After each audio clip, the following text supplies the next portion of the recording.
Good evening, Red Star Rebels. It's March 7th, 2023, and this is Podcast Season 3, Episode Number 6. We are Red Star Report. I'm Hal G. Lohr, and this is Voices for the California Nation.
With everything going on in the world today, it may be hard to see the sun through the cover of dark clouds.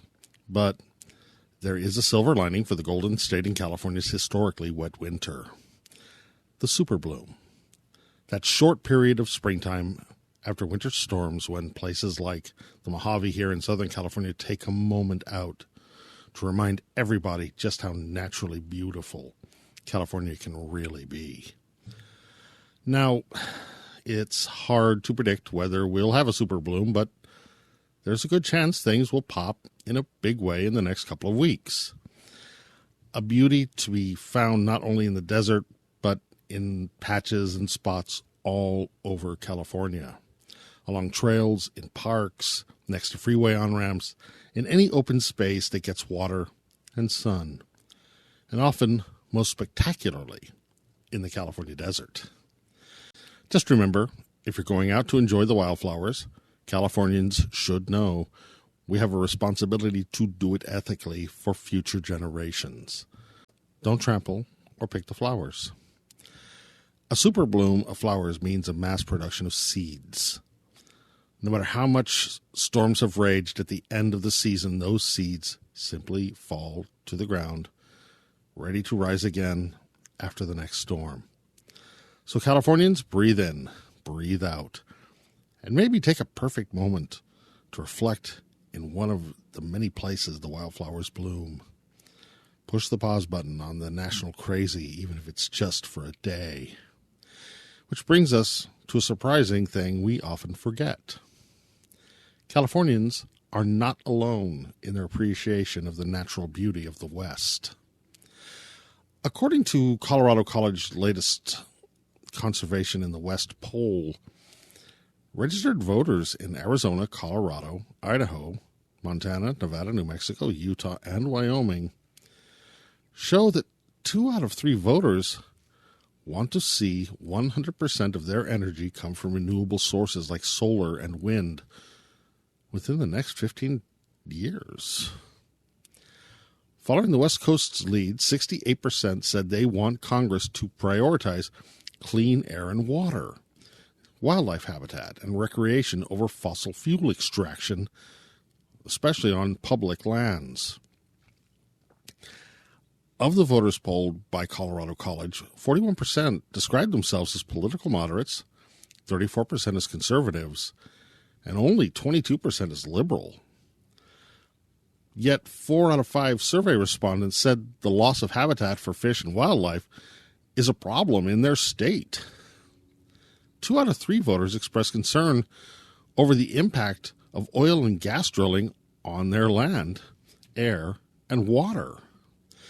And more than 7 in 10 Western state voters see climate change as a real problem. Very California-esque poll numbers, actually. 87% of respondents across the 8 states support requiring local governments to determine whether there is enough water available before approving new development projects. And more than 6 in 10 Western voters think grass lawns should be banned at new homes and developments. So if Westerners generally feel the same about conservation, clean energy, and fighting climate change, why are these ideas so politically controversial among Western conservatives? The answer may be that when asked, many red state Western voters said the rising cost of living and the high price of gasoline is a very heavy factor for them. But the real problem is more likely that Western state politicians are increasingly less beholden to the Western voter than to the deep-pocket industries and interest groups like the fossil fuel companies and anti-public land activists who drown out the voices of regular people. The political threats of extreme partisans absolutely loyal to the interests of the National Republican Party who turn out in force for primary elections. Take 30 by 30, a conservation goal promoted by scientists and endorsed by California Governor Gavin Newsom. According to the Colorado College Survey, just 15% of Western voters don't think it's a good idea. But opposition to 30 by 30 has become a rallying cry for conservative politicians who have attacked the initiative as a federal land grab in disguise. No surprise. California voters aren't included in the Conservation in the West survey. Neither are Oregon or Washington State. But the nation-state of California's influence plays an outsized role in determining the fate of Western landscapes and communities. No matter how much U.S. interests want to dominate the energy and environmental narrative, as California addresses its energy needs, California's nation-state choices will ripple across the West. Because the West is not an island in an era of climate emergency. The challenges facing our public lands, our power systems, our water resources are all connected. They're linked by rising temperatures, interconnected ecosystems, and a need for collaborative regional, if not national, solutions. Fortunately, there's broad public support for those kind of solutions, even in the red Western states. Fortunately, there's broad public support for those kinds of solutions, even in red Western states.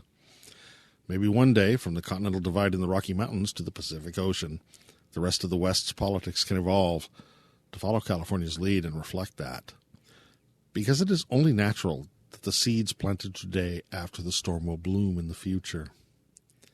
This is Voices for the California Nation with Hal G. Lohr speaking for the hashtag #NewCalExit podcast, Red Star Report. As heard on KPFK, 90.7 FM, Los Angeles Rebel Alliance News.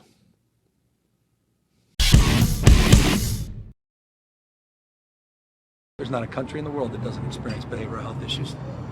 Not unique to the United States, quite the contrary. What's unique is these large capacity magazine clips that will take down every single one of you in a matter of seconds.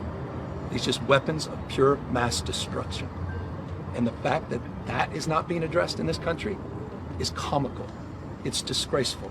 It's offensive to the senses, to common sense, to dignity. You claim to care about your kids? We were just talking, the number one killer of our kids last year was guns. The hell's wrong with us? I'm not saying take everybody's guns and stop that, the extreme, back and forth. Some damn common sense, common dignity. Freedom to walk the damn streets without being fearful. Kids, literally, kids being traumatized over and over again because of these damn drills at school for shooters, and we're not dealing with the damn issue. So that needs to be addressed. And I know everybody says, well, it's this incident. Well, solve for the pattern. Solve for the damn pattern. It's not every incident. It's a pattern over and over and over again. And they're cowering, every single damn one of them. You see some of those folks on the news this weekend. We'll just need more surveillance. I mean, it's comical. It's nonsense. They're wholly owned subsidiaries of these interest groups. It's a disgrace. Only in America, not just responding to these mass crises and expressing damn prayers and condolences over and over and over again. I said this how many times? I've done so many of these. Reason I haven't done all the damn press conferences yesterday, I was here the whole day, is I can't do those again. I can't keep doing them. Saying the same thing over and over again. I mean, it's insane. So I'm here trying to feed my responsibility and soul at the same time, but the soul of America is in real peril unless we fundamentally address these issues. And we know how to do it. California's led the way. We lead the nation. We know gun safety saves lives, period, full stop. It doesn't save every life. We're not solving for every incident. I get that. We're humbled by it. But no state is outperformed, and you see that. The data bears that out. We got serious about these things and led the nation on assault weapons bans, large capacity magazine clips, background checks on ammunition, waiting periods, and red flag laws. It's saving lives. But the federal government hasn't done it, and they need to get it done. In the absence of that, states need to do it. Tonight on Activism in Action with Shankar Singam, Shankar takes you through the relationship between California and the never-ending need for activism to confront issues, laws, and policies in the U.S. Let's go to Shankar.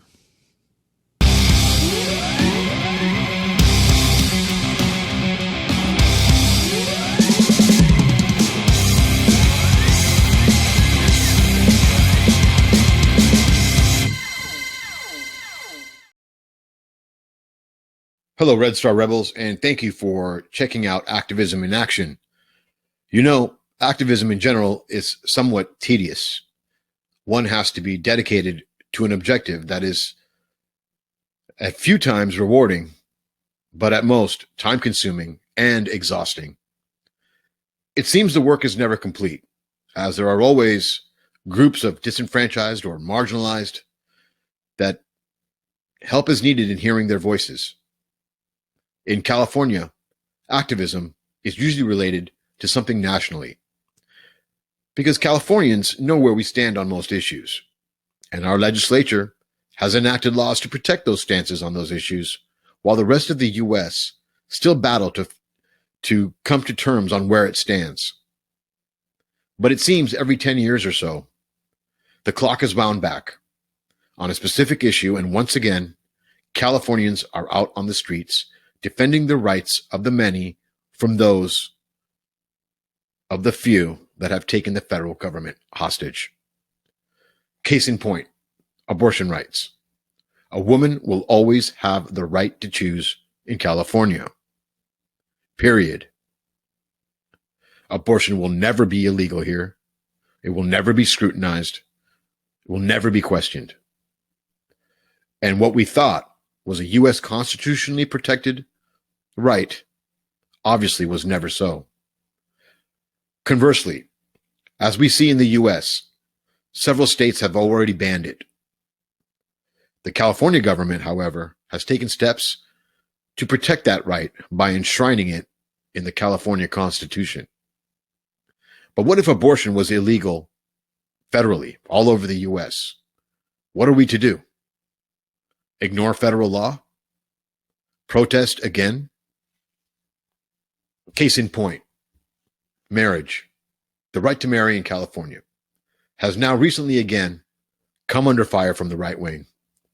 And again, as Californians, we know where we stand on marriage. But would it be a surprise if the federal government or the Supreme Court banned same-sex unions? It's not hard to imagine. It just takes one term, and from two of the three branches of government.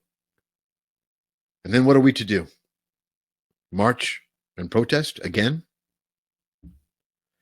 Case in point, gun legislation.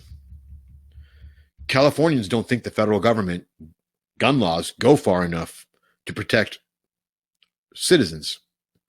And since enacting tougher restrictions on firearms in California, we have noticed a drastic drop in mass shootings in this state. Other states with little to no gun restrictions, such as Texas, who has the highest gun deaths per capita than any other state. It also has the highest mass shootings per capita than any other state. In fact, most mass shootings in California, the shooter acquired the weapon out of state. What are we to do? California has done everything it can do to prevent high-capacity assault weapons from being sold. That's constitutionally illegal. Are we to protest Nevada and Arizona and Colorado who make these weapons available? Case in point, police abuse. California has produced the most powerful forces to combat police abuse. The Black Panthers, Black Lives Matter, all prestigious, widely popular groups, all birthed out of California, as it only could, to battle police violence nationally.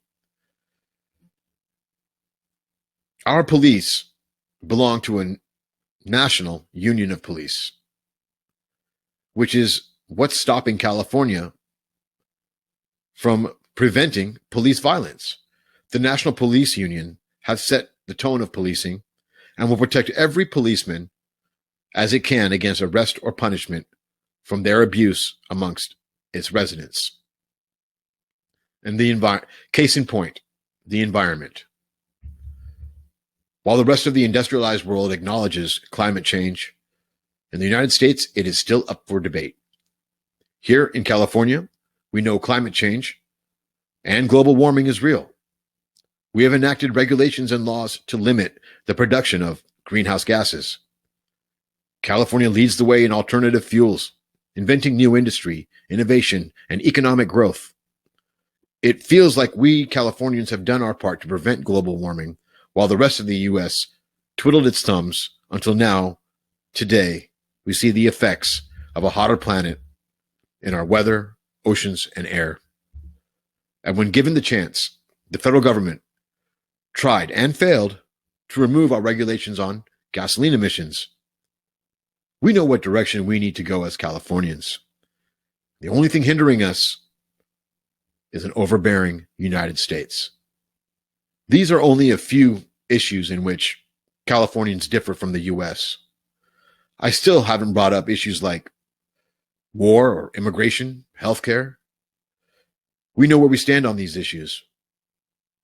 I can most likely walk down any street in California and ask any random person their view on abortion and know exactly what they will say.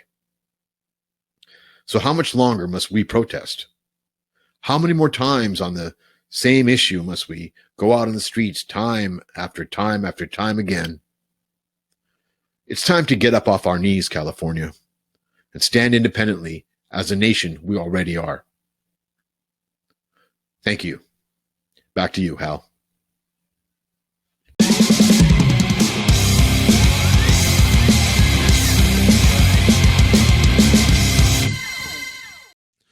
Thank you, Shankar.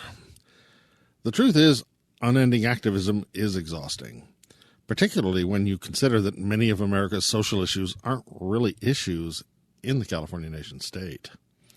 Many, like abortion rights, are already long past argument in California with broad voter approval, with the focus now being on defending the will of the California people from federal and judicial overreach. More on this to come, and that was Activism in Action with Shankar Singam.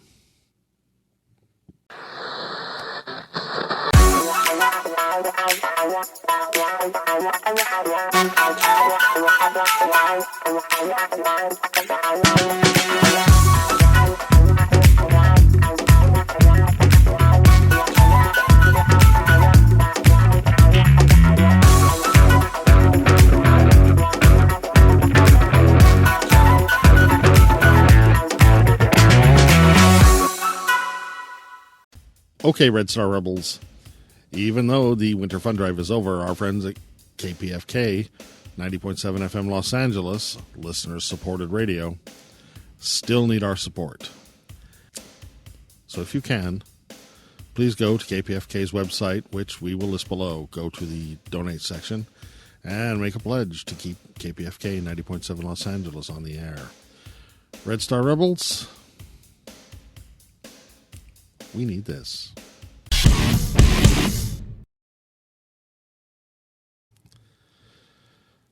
For our final segment tonight, we go back to Scotland for our next edition of Saltire Report with Angus Brownlee. An interview with Josh Mennie, co-founder of the pro-independence Aberdeen Independence Movement. Let's go to Scotland.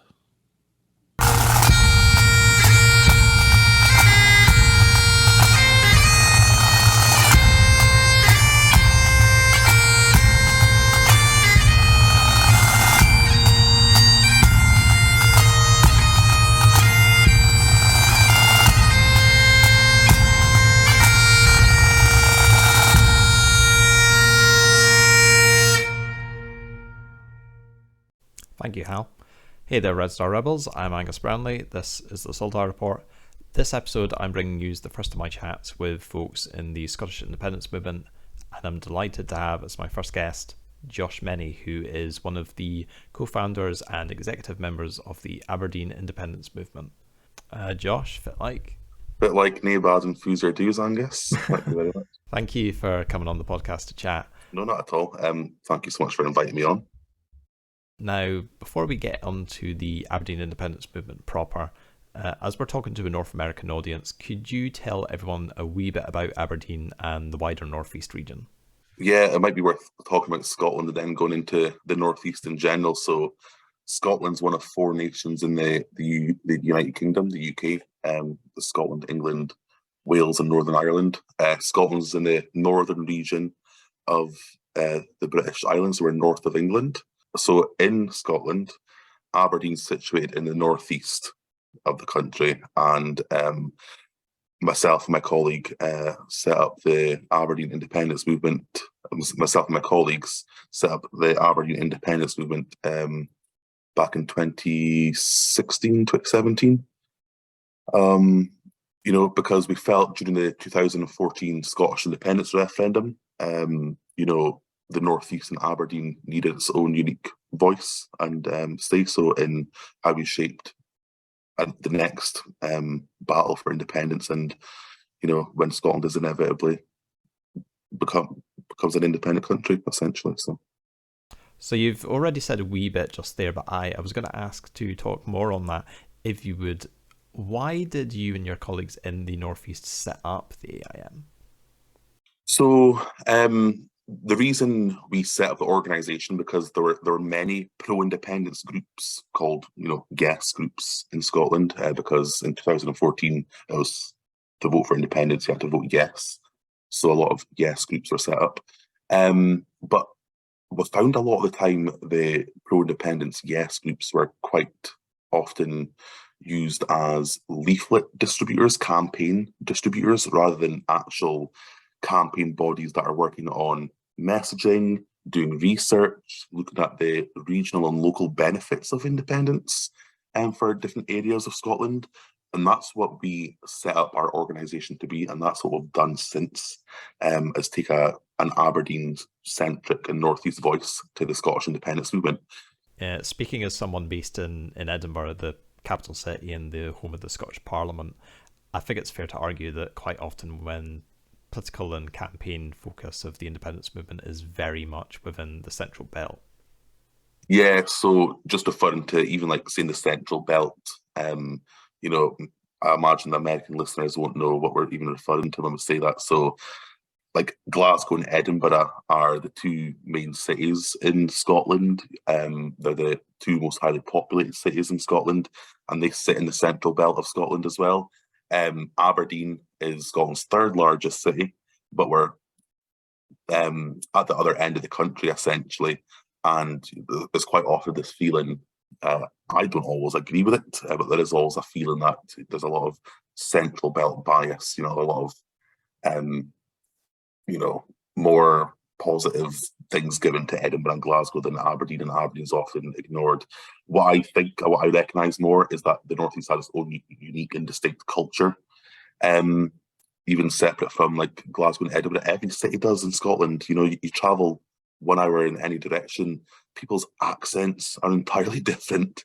Up in the northeast of Scotland, we've got we speak Doric. You said 10 foot like this, when I came on the call this morning, earlier in the podcast, sorry. And that's a uniquely northeast thing. They don't need to say that in Edinburgh or Glasgow. I agreed. Aberdeen is a unique city, and the wider northeast is a region unto its own in many good ways. I'll hastily add that. So, Josh, how diverse is the Aberdeen independence movement? Not just in terms of individual activists, but also the organisations within the movement? So AIM, we don't necessarily have organisations under us, but we are part of a sort of umbrella of many other pro-independence organisations. We've got a lot of positive working relationships with other parts of the independence movement. but looking at our sort of demographics of Aberdeen's independence movement, we're probably the youngest group in Scotland, I think, in terms of people on our executive. Most are in their 20s, 30s, and 40s. Whereas when you look at politics worldwide and nationwide, it tends to be people who are quite older are the ones that lead organizations, successful organizations, and are quite deeply involved in politics. So we're very rare in that sense. We've managed to be quite lucky in attracting a really younger audience, which has also helped in, targeted messaging for people, because it's quite often the younger people who are more data driven as well, I've found as well, which, you can tailor your message depending on the type of data you have too. So, we're very progressive as well. AIM don't have particular policies on political issues, but we are very progressive and fair as a group. So, we've got people from all types of background, Black and ethnic minority backgrounds, LGBT, disabled, neurodivergent. It's basically the vast composite of our group. There's not many people that don't have or don't fall under some sort of category of a minority background, to be honest. So very diverse. And on that last point of inclusivity, I actually wanted to specifically ask you about the Yes Pledge. Could you explain a little bit about what it is exactly? Basically, in Scotland, we've found there's been a very sudden and quite scary insurge of extreme right-wing propaganda, unfortunately imported from the United States of America. It's the propaganda we've never had here before, that has sort of unfortunately gained traction. For example, I know in the States there's been quite divisive debate about whether abortion should be legal or not. That's never really been a debate here in Scotland or the UK. Every political party, whether they're conservative or progressive, would say absolutely women should have the right to abortion. And it's the same with things like trans rights, LGBT rights. Scotland's been a world leader in LGBT rights. So the big debate / issue in Scotland, and what's taken the world by storm right now as well, for some bizarre reason, is the existence of trans people. Trans people have always existed, but for some strange reason, they've become the focus of some extreme right-wing politicians who want to use them as a scapegoat for the state of the world affairs right now. So, of course, as any reasonable group would do, we took a stance and says, it's not right to be anti-women, anti-LGBT, anti-trans, anti-disabled, whatever it is.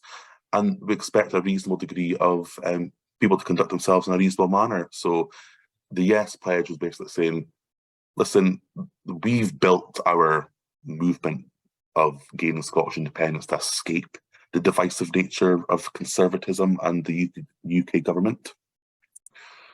Back in 2014, when we had our independence referendum, that was a campaign, and the vision of an independent Scotland was built on hope and progressive values and inclusiveness and having a better life for everyone. But there seems to be this sort of backward trend in that, but people are still, fighting the cause of independence. But if you're wanting to get independence to do the same things, then why do you want independence at all? Unless it's to make a better country for yourself. So the Yes Pledge is basically, let's conduct ourselves in the really progressive, kind and positive way we did back in 2014. And, actually maybe do a bit better than that too, and actually be inclusive of everyone, because there's no point shitting on other people to make your life better, because it doesn't make life better for anyone. It did receive a lot of backlash for some strange reason. I think people were sort of saying that it interferes with freedom of speech. It doesn't, say, like, in any sort of capacity, professional, private, you conduct yourself in a reasonable manner. People don't go around, abusing each other in real life. all the time. Why is that all of a sudden okay on Twitter or on social media? It's weird. But people feel that they've got this degree of anonymity when they're online, where there's this sort of cut-off point where they just don't act like themselves, and they sometimes say the dark thoughts out loud where they probably should have. They should probably look at actually engaging with the communities they're discriminating against. And so, yeah, I think the Yes Pledge is totally necessary. Yeah, it's no secret that over the past few years we've seen the emergence of a minority fringe element within the Yes movement, particularly on social media. And at times it has been quite adversarial and contrary to the messaging of the wider Yes movement. Yeah, but Angus, I wouldn't even say it's from the Yes movement. Like in Scotland, people have said, "Oh, the Yes movement has been affected." Worldwide politics has, and it has been quite scary. You've got the Donald Trump effect that's happened as well globally, unfortunately. I agree absolutely with you. Well said. Switching topics here a wee bit, but this is a subject that I know many listeners are waiting for me to ask you. So here we go.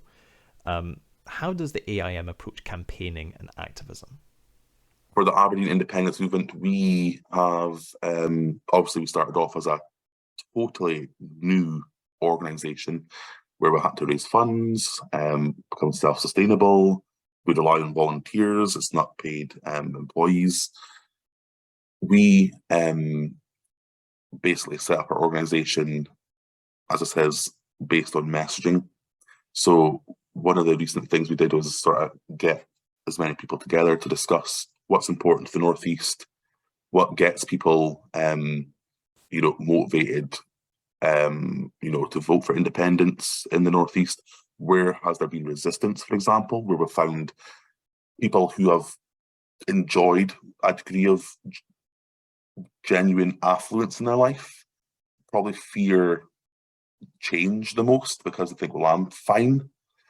And it's kind of saying, well, you might be fine now, but things are declining fast in the UK. And Scotland is a vastly rich country, and we're having our resources, basically assets stripped almost year on year. And it's been happening for decades. So, for example, Aberdeen, the Northeast, is and has been the oil capital of not just Scotland or the UK, but of Europe. Aberdeen has been the oil and energy capital of Europe for decades. And so I also give talks to American tourists when they come to Aberdeen, and I talk to them about independence and, the pros and cons of it. And when I invite them and talk to them, I always say, welcome to Aberdeen, the oil and energy capital of Europe. You wouldn't think it, though, visiting the city, would you? Because when you come here, it's a dump. Aberdeen is a beautiful city, but there shouldn't be so many empty shops on our main street. When we're a city of real huge affluence, why do we have workers leaving en masse from our city? When traditionally there's been so many job opportunities here. So the oil industry has been in massive decline because there's in the North Sea, there's obviously huge oil there that can still be tapped into, but there's we recognise, Scotland and the UK recognise, that because of global warming and the environment, there is a need to transition off of oil. Unfortunately, Scotland also have vast renewables potential as well. So we can actually transition off of oil, moderately unfazed by or unhindered by it. We can actually afford to leave the oil in the ground because our renewables potential is so vast. It's insane, but it's mostly untapped. We haven't really tapped into it yet. So pretty much everyone who works in oil as well agree oil's got to go. So that's one of the main topics we focus on, in Aberdeen, because that's where we've seen the most level of resistance. Is obviously as the oil and energy capital of Europe, we had massive amounts of people employed in the sector over here. So people have been worried about the speed of transition off of that. Will I actually get a job if I go into another sector? etc. So that's one of the main topics to focus on with people, to convince them of independence, and campaigned hard on that. So last year we launched our biggest campaign yet, and we launched a 100,000 papers campaign where we teamed up with Scotland's biggest and only pro-independence newspaper called The National, where they printed 100,000 newspapers that have been delivered throughout Aberdeen and Aberdeenshire as well, which is a population of around jointly 500,000 people.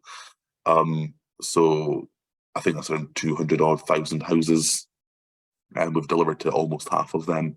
So we're looking to do another campaign like that this year, again, because it was so successful. The feedback we received was phenomenal from people, whether they were pro-independence, undecided, or not yet convinced of the prospect of Scotland being independent.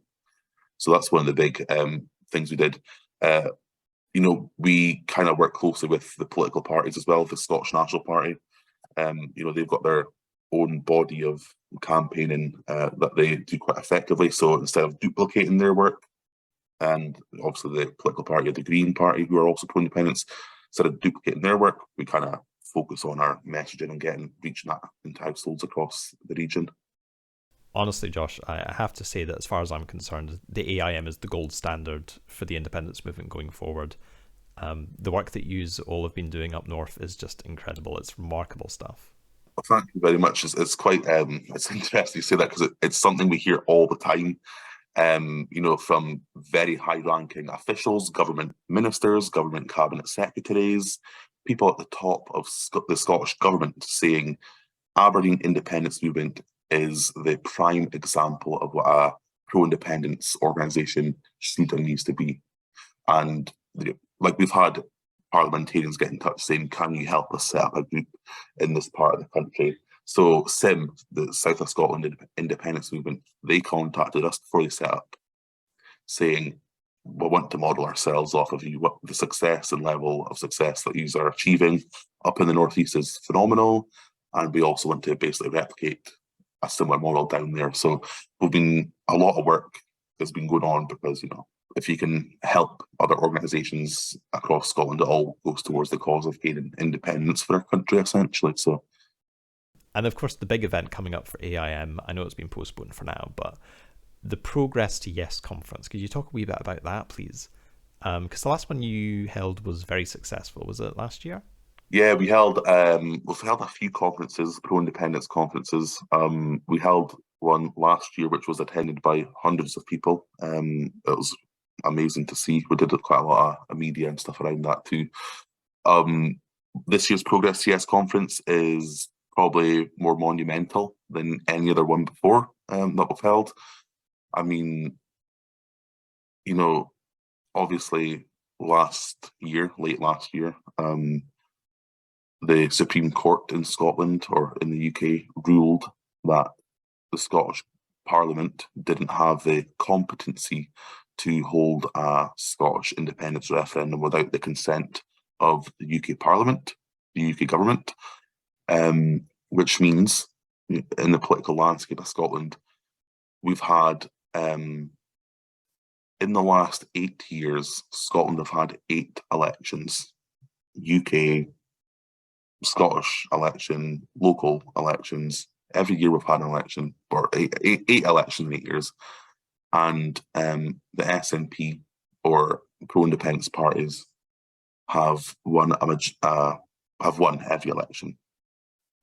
In 2021, the Scottish Parliament elected a record number of pro-independence MSPs. MSPs are members of the Scottish Parliament.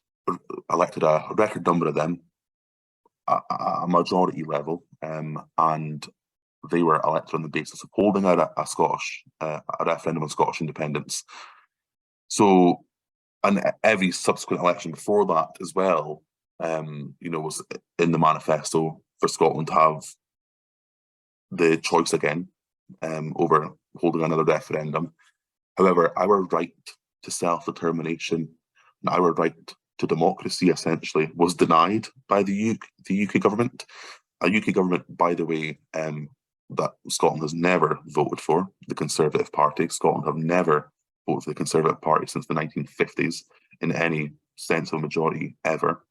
But because we are outnumbered approximately 10 to 1 by, England as our biggest, UK partner, basically what we vote for doesn't matter.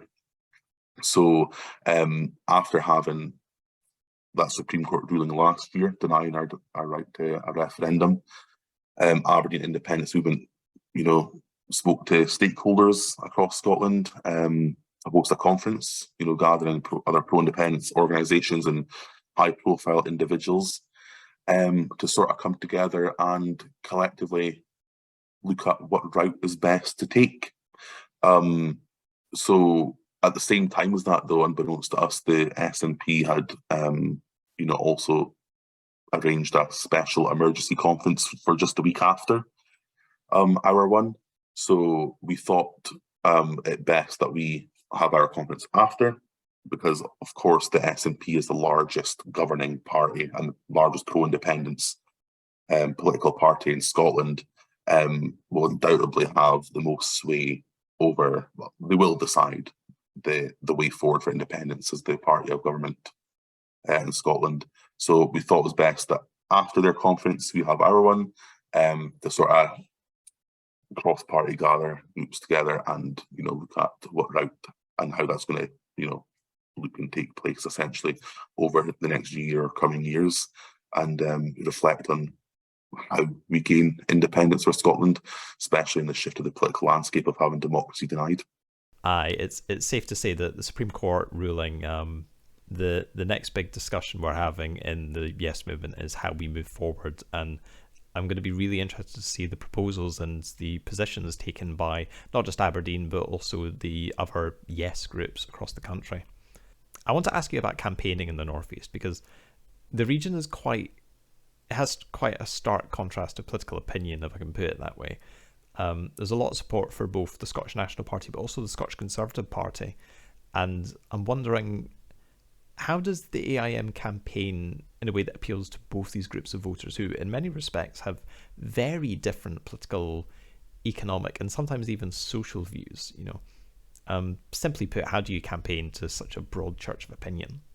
So basically, Aberdeenshire and the Northeast is quite the anomaly in Scotland, where you've got a lot of people who sit on opposite ends of the spectrum, the political spectrum, but they can agree on certain topics such as independence or not, or whether Scotland should be in the European Union or not, and then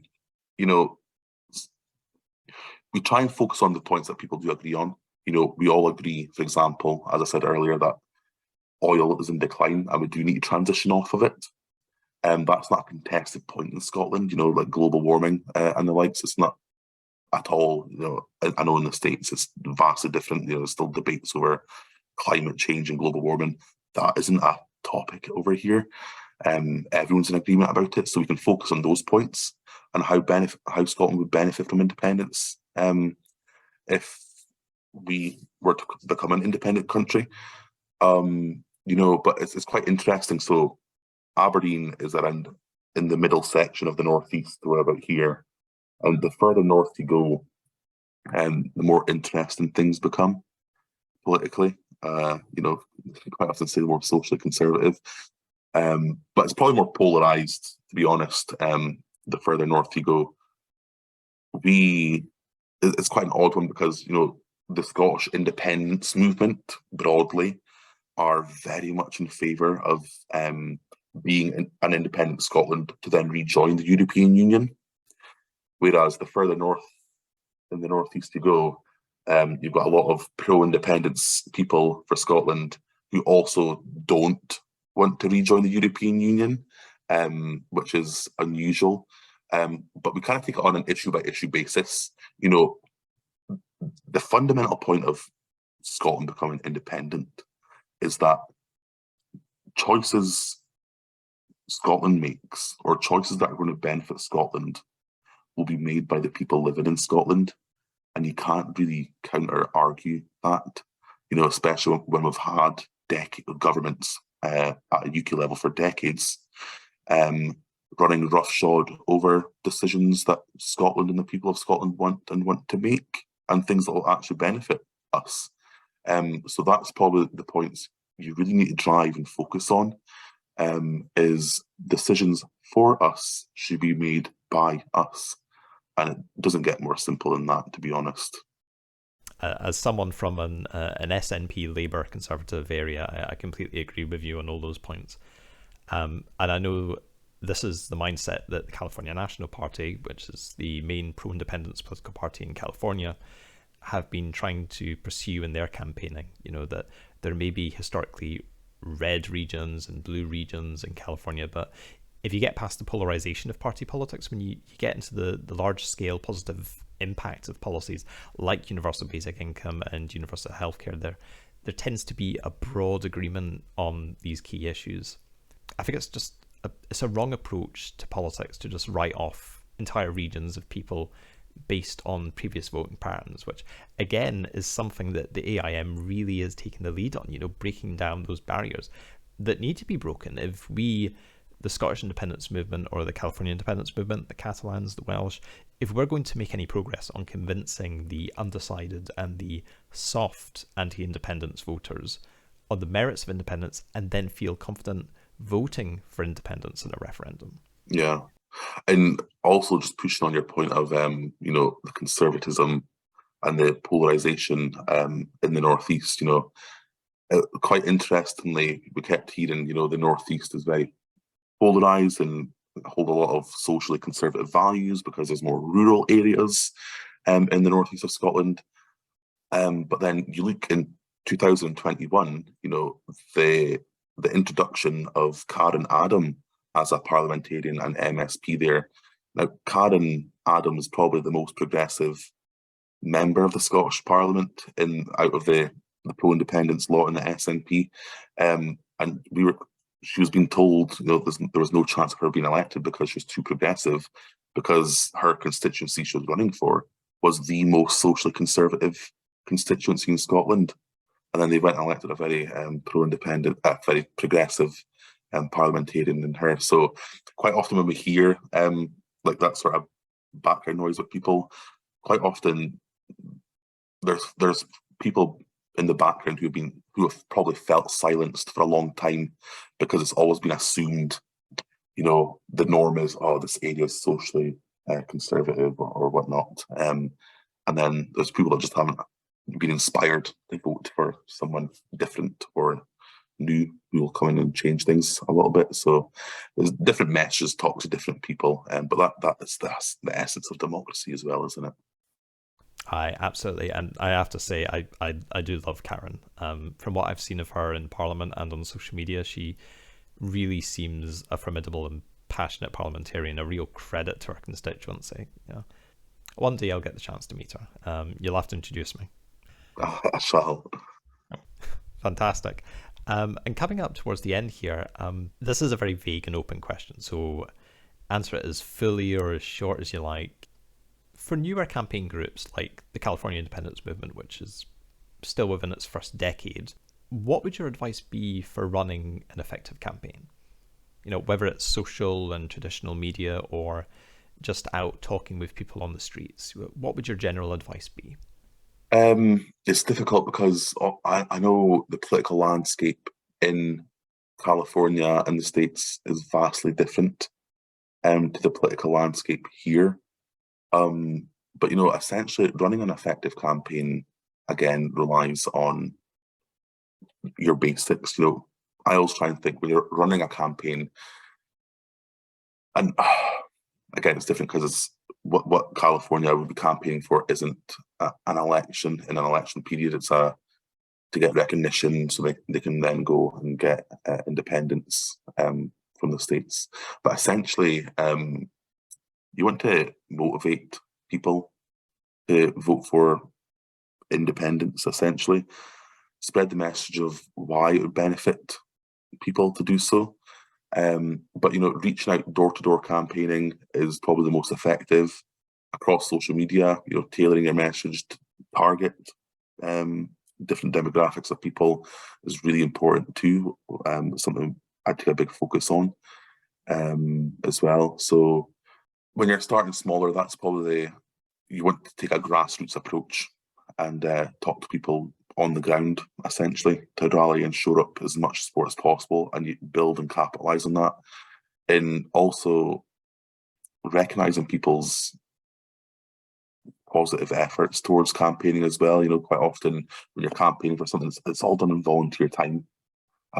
Really valuing and appreciating people's work and contribution to what they're doing is really essential, and recognizing and utilizing people for their talents is the most important thing. Because quite often people who get into positions of power, doesn't matter what organization it is, quite like to hold on to that and become quite precious over it. Don't. Utilize people. Great stuff, great stuff. And finally, Josh, where can folks find out more about the Aberdeen independence movement online? So for AIM, you can visit our website. Just type in Aberdeen Independence Movement, it will come up. Also on Facebook, Twitter, are probably the best places to do so as well. And if you want to get in touch, please do. And we're happy to engage and correspond with anyone who's looking to engage with us. That's fantastic, and I'm sure you'll have plenty of engagement from Californians soon enough. Josh, thank you for taking the time to chat. It's much appreciated. Thank you. And to all you Red Star Rebels, as usual, tap a leave Ersin Quid and Hia Goodyan.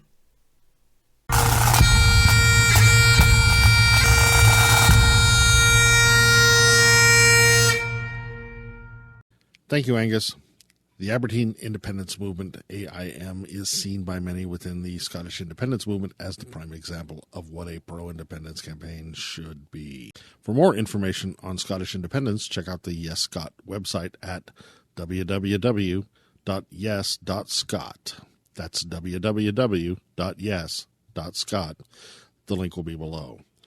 And look for more Saltire Report with Angus Brownlee in future episodes of Red Star Report to come.